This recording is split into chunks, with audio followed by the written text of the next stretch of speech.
Around the world, high-speed trains zip from city to city, sometimes topping to 150 miles per hour before dropping off hundreds of passengers right in a city's downtown. However, in the U.S., that vision of efficient, fast, environmentally friendly travel remains a dream.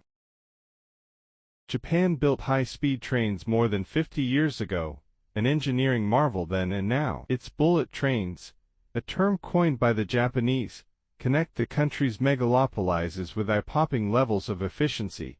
The average delay is less than a minute. China has 23,500 miles of high-speed tracks traversing its countryside, linking its coastal megacities like Shanghai and Shenzhen to each other and to its vast interior. European rail connects the continent so well it serves both the backpacking crowd and executives hurrying from one country's financial capital to another on trains like the London-Paris Eurostar. The U.S., on the other hand, looks on, not because we lack the technical know-how to build high-speed rail, but because politicians lack the will to fund it.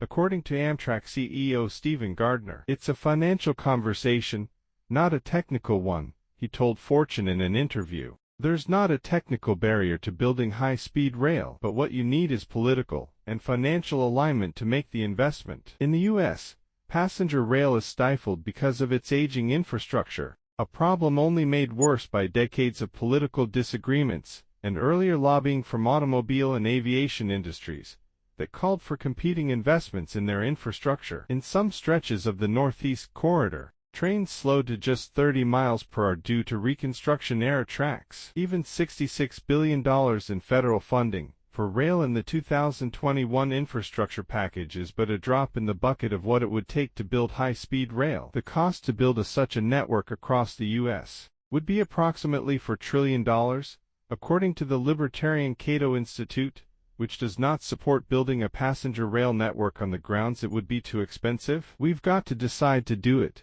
That's really as simple as it is, Gardner says. The federal government of the nation has to make a decision. That's how it happens. That's how it's happened everywhere in the world. That's not to say the money from the infrastructure bill is going to waste. On the contrary, it is upgrading passenger rail infrastructure across the entire country, from the Cascades in the Pacific Northwest to Texas and Appalachia. The funds are also going toward a new fleet, both cars and locomotives. Amtrak has already committed $7.3 billion for 83 new trains, from the mobility division of the German industrial giant Siemens, with the first set to begin carrying passengers in 2026. Those trains will reach a top speed of 125 miles per hour. A new, faster model of the Acela trains, that can travel at 160 miles per hour on some stretches of the Northeast Corridor began test runs in January, according to the New York Times. Both of those trains are still far slower than those in France,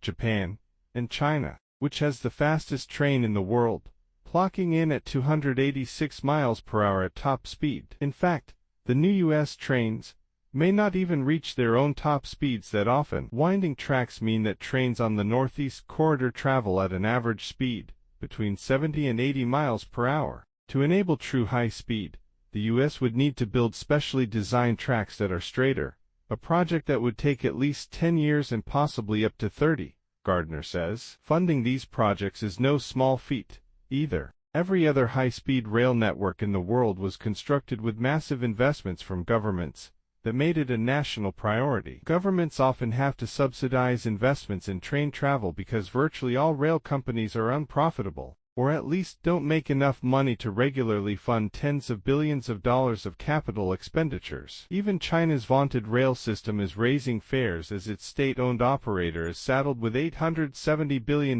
in borrowing. By comparison, the U.S. investment over the years has been almost a rounding error to the amount that Europe has been investing in its network, Gardner said. When asked for more detail on the CEO's comments, an Amtrak spokesperson provided per capita spending data from a German trade group. It shows that Europe's biggest spenders on rail in 2022 were Luxembourg at $625, Switzerland at $489, and Norway at $376. In the U.S., the comparable number was just $39, trailing even Europe's stingiest spenders, like Spain's $73 and France's $50.